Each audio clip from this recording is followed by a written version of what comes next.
Deep in the Central American jungle, pyramids rose like stone mountains above a sea of green. So tall, you'd think they were built to talk to the gods. Far to the south, in the driest desert on Earth, an empire carved a city from mud and made it so vast you could get lost in it before lunch.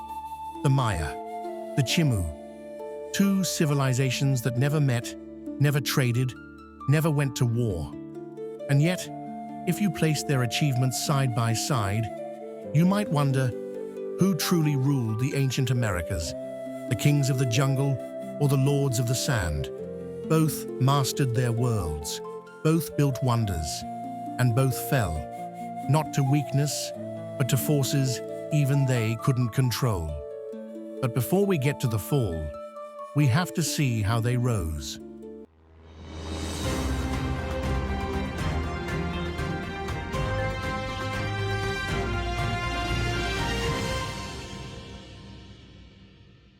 The Maya civilization began its story as early as 2000 BCE. By their classic period, 250 to 900 CE, cities like Tikal, Calakmul, and Palenque stood as centers of power, art, and astronomy. They ruled from the Yucatan Peninsula through Guatemala, Belize, and Honduras, a world where rulers traced their lineage to the gods and where the jungle was both friend and enemy. The Chimu, nearly a millennium younger, emerged around 900 CE along Peru's north coast, a place so dry that some river valleys hadn't seen rain in centuries.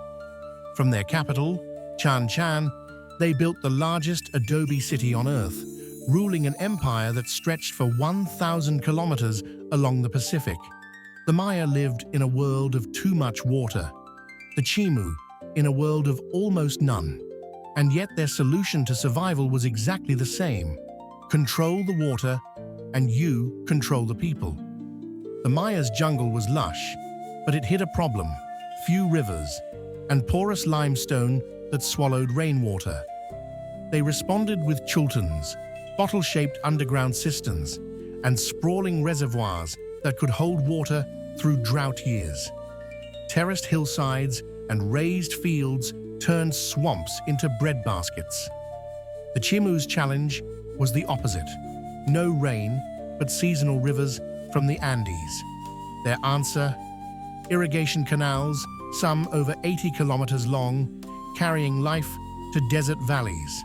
They transformed wasteland into green corridors, capable of feeding tens of thousands.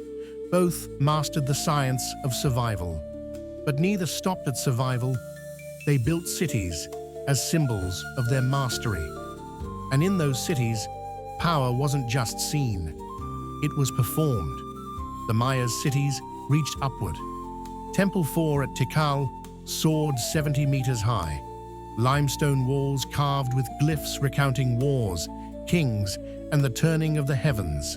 Their architecture aligned with solstices and eclipses, turning cityscapes into cosmic calendars.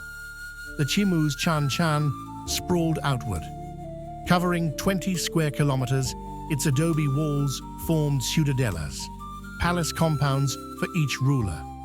Decorative friezes depicted fish, waves, and marine gods, reminding visitors that the sea was both provider and protector. Where the Maya built mountains of stone, the Chimu built labyrinths of sand. But these weren't just homes. They were theaters of faith, and the gods they served were as demanding as they were powerful. The Maya saw their kings as divine messengers. Figures like Yikin Chankawil of Tikal and Lady Six Sky of Naranjo performed bloodletting rituals, piercing tongues or skin, burning the blood-soaked paper so the smoke could carry their offering to the gods. Human sacrifices, often captured nobles, were given to ensure rain and prosperity. The Chimu placed the moon above the sun. In their worldview, the moon's control over tides and weather made it supreme. Rulers were buried with gold, silver, and textiles, a royal afterlife kit. Though the spectacular Huaca de la Luna murals and the Sipan tombs belonged to their Moche predecessors, the Chimu inherited much of their religious grandeur, blending it with their own traditions. For both, religion was not separate from politics, it was politics. And to protect that power, they needed more than temples and prayers. They needed armies. The Mayas' wars were personal, city against city. Inscriptions from Dos Pilas, Caracol, and Yaxchilan tell of elite captives taken in battle, paraded before crowds, and sacrificed to the gods.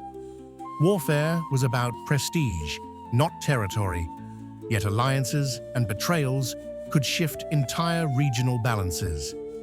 The Chimu were strategists of expansion. They built an empire along the coast, conquering fertile valleys and controlling trade in cotton, fish, and ceramics. Their armies were supplied by llama caravans moving along desert roads. By the 15th century, their domain rivaled any in South America. But as they reached their height, danger was climbing down from the Andes. The Inca Empire, larger, hungrier, and relentlessly organized, was coming for them. And when they came, they wouldn't just conquer the Chimu, they'd rewrite their destiny. The Mayas' decline came in waves. Around 900 CE, droughts, overpopulation, and war emptied many southern cities. Northern centers, like Chichen Itza, rose, only to fall centuries later. By the time the Spanish arrived in the 1500s, the Maya world was fractured but alive, its people still speaking Mayan languages, still farming the land. The Chimu's fall was sudden.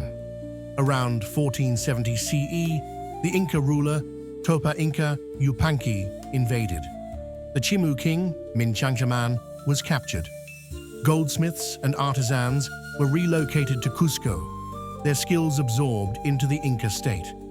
Their irrigation systems and political structures became Inca property.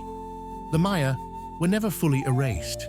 The Chimu became part of a larger machine, but neither would rule again. And yet, their legacies outlived their empires. The Maya left us a calendar more accurate than Europe's, a hieroglyphic writing system of thousands of signs and cities that still pierce the jungle sky. Their descendants live on, keeping languages and traditions alive against all odds. The Chimu left the ruins of Chan Chan, a city of sand still stretching across the desert plain, and irrigation systems still used in Peru today. Their artistry in gold and silver became the pride of the Inca court and the obsession of Spanish conquistadors. Both proved that greatness could bloom anywhere, in the greenest jungle or the driest desert. But they also proved that no civilization, no matter how mighty, is beyond the reach of time. And if they had ever met, would the jungle have swallowed the desert, or would the sand have buried the forest? The Maya charted the stars. The Chimu bent rivers to their will. Both fought nature, and for centuries, both won. This is Native Historian. Subscribe, and let's keep uncovering the stories the world forgot.